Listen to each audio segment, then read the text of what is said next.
तो next is third generation drugs जो हमारे पास होती हैं। अब इसमें हमारे पास मैंने बताया कि इनके पास एबिलिटी होती है कि ये हमारे पास मेनेंजेस में जा सकती हैं।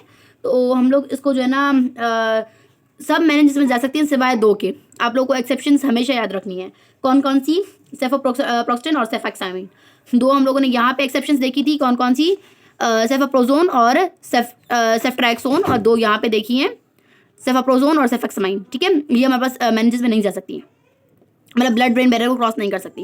ये किसके अगेंस्ट काम करती हैं? ग्राम नेगेटिव वायरस को मैंने पहले बताया था आपको। जैसे कि हमारे पास प्रोवेंडेंशियल हो गया, सेरेशिया हो गया, या फिर हमारे पास मरसेंट हो गया। इनके माइक्रोब्स के नाम बहुत ज़्यादा मुश्किल हैं, तो अगर आप याद नहीं भी करते तो नो बिग इशू। ठीक है, एच इन्फ्लुएंजा और नाइजेरिया कर ले तो भी बहुत बड़ी बात है, और या फिर आप ग्राम नेगेटिव भी लिख सकते हैं सीधा।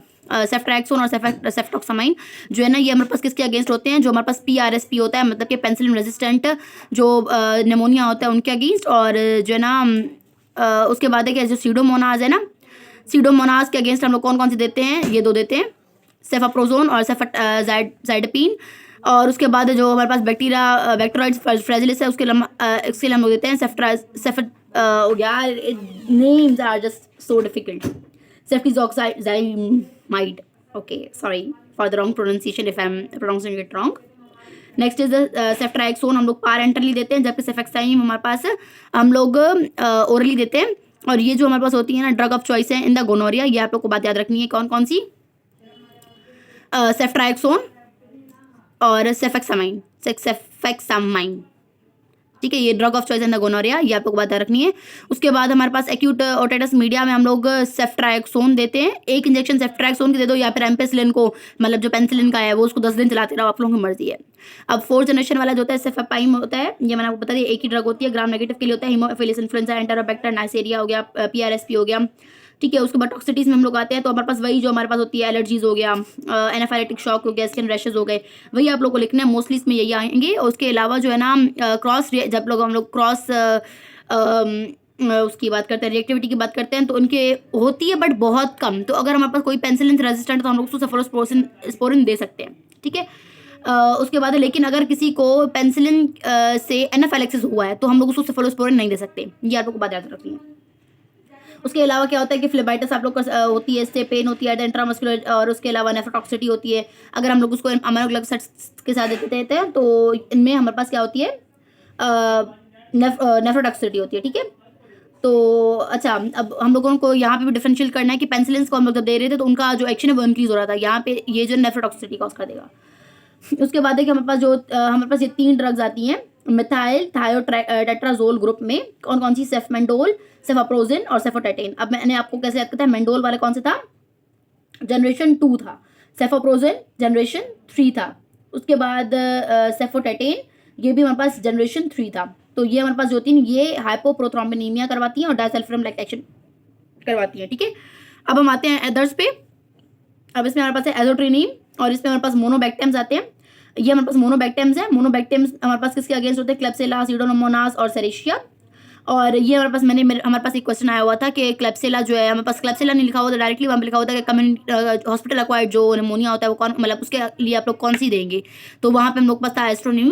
तो बिकॉज हमारे पास जो कम्युनिटी हॉस्पिटल एक्वायर्ड निमोनिया होती है वो क्लेप्सिला करवाता है मोस्ट कॉमनली, तो उसकी वजह से हम लोग ये देते हैं। ये हम लोग इसकी कोई भी एक्टिविटी नहीं होती फॉर द ग्राम पॉजिटिव या फिर एनारोब्स के लिए। ये हमारे पास PBB3 से बाइंड करता है और अपना काम परफॉर्म करता है। ये इंट्रावेनसली हम लोग देते हैं, और रीनल इसकी एक्सक्रीशन होती है। हाफ लाइफ इसकी जो है वो हमें कम करनी, मतलब जो ना बढ़ जाती है in the renal failure patient, because वो जेनेटिक एक्सक्रीट नहीं हो रहा होता। उसके बाद एडवर्स इफेक्ट्स में वही GIT की जो होते हैं इन्फेक्शन, सुपर इन्फेक्शन होते हैं, वर्टाइगो, हेडेक वगैरह, हाइपरटॉक्सिटी और क्रॉस एलर्जेनिसिटी इसमें नहीं होती। मतलब कि एक ड्रग है तो दूसरी ड्रग हम लोग दे रहे हैं तो उसकी आपस में क्लासेस में कोई एलर्जेनिसिटी वो नहीं होती। उसके बाद है हमारे पास कार्बापेनम्स, उसमें हमारे पास पेनम्स आएंगे, मतलब कि एमेपेनम, मोरापोनम और एर्टापेनम। ये जो है ना हमारे पास सस्पेक्टेबिलिटी, इनके पास जो है ना कोई सस्पेक्टेबिलिटी नहीं होती फॉर द बीटा लैक्टामेसेस। मतलब जो हमारे पास बीटा लैक्टामेसेस एंजाइम्स प्रोड्यूस करते हैं ना हमारे पास हमारे माइक्रोब्स, हम उनको दे सकते हैं, एमीपेनम वगैरह, इम्पेनम, मेरोपेनम और एट्रापेनम। उसके बाद वी हमारे पास ग्राम पॉजिटिव के लिए काम करते हैं। उसके बाद हमारे पास ये जो है ना ग्राम नेगेटिव के लिए काम करते हैं और एनारोब्स के लिए भी काम करते हैं। ये हम लोग पारेंटली देते हैं, और ये हम लोग अमाइनो ग्लाइकोसाइड के साथ दे सकते हैं। और उसके अलावा ये हम लोग बेसिकली ना हम लोग इसको फर्स्ट चॉइस के तौर पे किसी के लिए भी यूज़ नहीं करते हैं। हम लोग उसको as a code drug use कर सकते हैं या सीवियर इन्फेक्शंस के लिए कर सकते हैं। अब कोड ड्रग हम लोग कौन से फॉर्म्स किस किस के लिए यूज़ करते हैं? एंटेरोबैक्टर, साइट्रोबैक्टर या सेरेशिया का अगर कोई डिजीज हो गई है तो हम लोग उनमें यूज़ करते हैं। अब हमारे पास एक एमसीक्यू पॉइंट ऑफ व्यू के हिसाब से क्या पूछा जाता है कि इमिपेनम जो है ना वो नेफ्रोटॉक्सिक है बहुत, उसकी शॉर्ट लाइफ है, हाफ लाइफ है। तो हम लोग क्या करते हैं ना उसके साथ एक और ड्रग मिला देते हैं। अब वो ड्रग क्या होती है? साइलास्टेटिन। अब जो साइलास्टेटिन है वो क्या करेगी? दो काम करेगी, एक इसकी हाफ लाइफ बढ़ा देगी, दूसरी इसकी नेफ्रोटॉक्सिसिटी को कम कर देगी। ये एमसीक्यू आता है। उसके बाद है हमारे पास एडवर्स इफेक्ट इसका क्या हो सकता है कि जो है ना स्किन रैश, वही स्किन रैश हो सकता है, सीनस टॉक्सिसिटी वगैरह हो सकती है, एंसेफेलोपैथी, सीजर्स वगैरह हो सकते हैं। मेरोपेनम जो है ना हमारे पास ये हमारे पास सीजर्स करवाती है। एट्रापेनम जो है वो हमारे पास पेन और इरिटेशन करवाती है। अब हमारे पास हम लोगों ने पढ़ा था कि हमारे जो कुछ जो जैसे होते हैं, जैसे मेथिसिलिन रेजिस्टेंट स्टेफिलोकोकस ऑरियस होता है, तो कुछ स्टेफिलोकोकस के ऑरियस की जो स्पीशीज होती है ना वो क्या करती है? बीटा लैक्टेमेजेस प्रोड्यूस करती है। बीटा लैक्टेमेजेस प्रोड्यूस करती है तो उनके अगेंस्ट हम लोग पेनिसिलिन भी नहीं दे सकते और कुछ हद तक हम लोग सेफ्लोस्पोरिन्स भी शायद नहीं दे पाए, बिकॉज अगर वो बहुत ज़्यादा हम लोगों ने पढ़ा था कि जैसे हम लोग मरसा में नहीं दे सकते हैं ना सेफ्लोस्पोरिन, वैसे तो जो है ना हमारे पास अगर ये बीटा लैक्टेमेजेस प्रोड्यूस कर रहे हैं तो हम लोग क्या करते हैं कि इनके साथ एक और ड्रग दे देते हैं जिसको हम लोग बोलते हैं बीटा लैक्टेमेजेस इनहिबिटर। हम लोग इस एंजाइम को जो ये प्रोड्यूस करते हैं ना, जैसे स्टेफिलोकोकस ऑरियस प्रोड्यूस करा था, हम लोग इस एंजाइम को ही ना इनहिबिट कर देंगे। इस एंजाइम को इनहिबिट करने से क्या होगा कि ये अपना काम कर पाएंगी, तो हम लोग उनको बोलते हैं बीटा लैक्टेमेजेस इनहिबिटर्स। अब वही हमारे पास 3 ड्रग्स यहाँ पे आती हैं। कौन कौन सी होती हैं? क्लोमिनिक एसिड, सेल्बेक्टेम और टेजोबेक्टेम, ठीक है, ये 3 होती हैं। ये हम लोग देते हैं हाइड्रोज जो लाइजेबल जो पेंसिल्स वगैरह होते हैं उनके साथ दे देते हैं, और यही वही बीटा लैक्टेमेजेस को किल करने के लिए होती हैं। बीटा लैक्टेमेजेस जो प्लाज्मिड जो होते हैं ना, जो बीटा लैक्टेमेजेस के लिए इनकोड करते हैं, वो किस किस में प्रोड्यूस होते हैं? हम लोग इसको याद करते हैं गैशी से। गैशी मतलब कि गोनोकोकाई, स्ट्रेप्टोकोकाई और इकोलाई, और एच से हमारे पास HI से होता है हमारे पास एच इन्फ्लुएंजा, ठीक है, गैशी।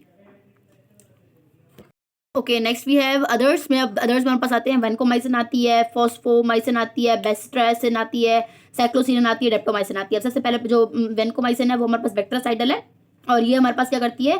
बाइंड करती है to the DLR of the nascent peptidoglycan के साथ बाइंड करती है और ट्रांस ग्लाइकोसाइलेशन को इनहिबिट कर देती है।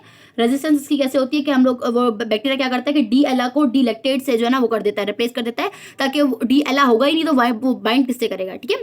उसके बाद ये हमारे पास जो होता है ना बैकअप ड्रग है फॉर द क्लोस्ट्रिडियम डिफिसिल, और टाइकोप्लानिन भी होती है, वो भी हमारे पास हमारी वेनकोमाइसिन के ही मतलब एक ग्लाइकोप्रोटीन ही है, तो जो है ना टाइकोप्लानिन जिसको हम लोग बोलते हैं। उसके बाद है कि ये हम लोग ओरली देते हैं। ओरल किस लिए देते हैं? हमारे पास बैक्टीरियल एंटेरोकोलाइटिस के लिए देते हैं। उसकी टॉक्सिटीज में क्या आता है? वही फीवर, चिल्स, फ्लेबाइटिस, ये आप लोगों को कॉमन रखना है। उसके बाद ऑटोटॉक्सिटी और नेफ्रोटॉक्सिटी। अगर हम लोग उसको IV के थ्रू देते हैं और रैपिडली इन्फ्यूज कर देते हैं ना, तो हमारे पास क्या करवा सकता है? फ्लशिंग करवा सकता है, बहुत ज़्यादा फ्लशिंग होती है तो रेड मैन सिंड्रोम कॉज करवा देता है because of the penicillin histamine release. ये भी MCQ आया हुआ था, इसलिए मैंने यहाँ पे इसको हाईलाइट किया हुआ है, ठीक है। उसके बाद है फॉस्फोमाइसिन। फॉस्फोमाइसिन जो हमारे पास है एंटी मेटाबोलाइट इनहिबिटर है, किसका? हमारे पास साइटोसोलिक एनोल पायरुवेट ट्रांसफरेज का, ठीक है। अब ये क्या करता है कि हमारे पास जो है ना फॉर्मेशन ऑफ द एनेस्टल मर्म्यूरिक एसिड को ना ब्लॉक कर देता है। ये आप लोग उसको इसका मैकेनिज्म याद रखना है, बहुत अच्छे तरीके से याद रखना है।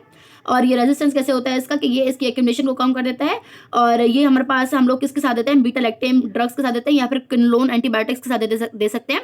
उसके बाद है बेसिट्रासिन। अब ये हमारे पास पेप्टाइड एंटीबायोटिक है, ये हमारे पास टॉपिकली यूज करते हैं और ये नेफ्रोटॉक्सिसिटी करवाता है। अब इसमें सिर्फ आप लोग को क्या याद रखना है? अब ये हमारे पास है क्या कि बेसिट्रासिन जो है इस नेफ्रोटॉक्सिसिटी करवा सकता है, साइक्लोसिरिन जो है वो न्यूरोटॉक्सिसिटी करवा सकता है। साइक्लोसिरिन इज एंटी मेटाबोलाइट, और ये क्या करवाता है कि इसकी इनकॉर्पोरेशन जो है ना DLR की इनटू द पेंटापेप्टाइड उसको रोक देता है, तो पेप्टाइडेशन रिएक्शन पेप्टाइडोग्लाइकन की जो फॉर्मेशन है उसको रोक देता है, सेरवॉल की इनहिबिशन हो जाती है। ये हमारे पास अगर हमारे पास TB जो है अगर वो रेजिस्टेंट है to the first line, TB के लिए हमारे पास फर्स्ट लाइन में क्या देते हैं हम लोग, जिसको हम याद करते हैं राइप से, मतलब जो अब हम अगर पढ़ेंगे रिफेम्पिन, आइसोनाइजर वगैरह जो थैमेम्ब्यूटल वगैरह देते हैं हम लोग, तो अगर उनसे अगर हमारे पास हमारी रेजिस्टेंट है तो हम लोग उसमें cycloserine as a second line for the TB दे सकते हैं, ठीक है।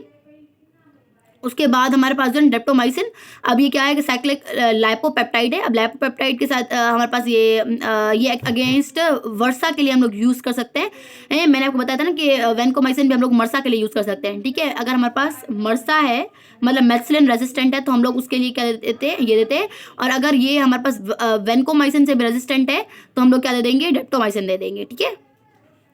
उसके बाद ये हमारे पास क्या करवाता है? मायोपैथी करवाता है। तो हम लोग क्रिएटिनिन फॉस्फोकाइनेज का लेवल चेक करते रहते हैं अगर इन द पेशेंट कि उसका कहीं जो मसल्स हैं वो डैमेज ज़्यादा तो नहीं हो गया। So here we have completed our chapter. Thank you so much for watching.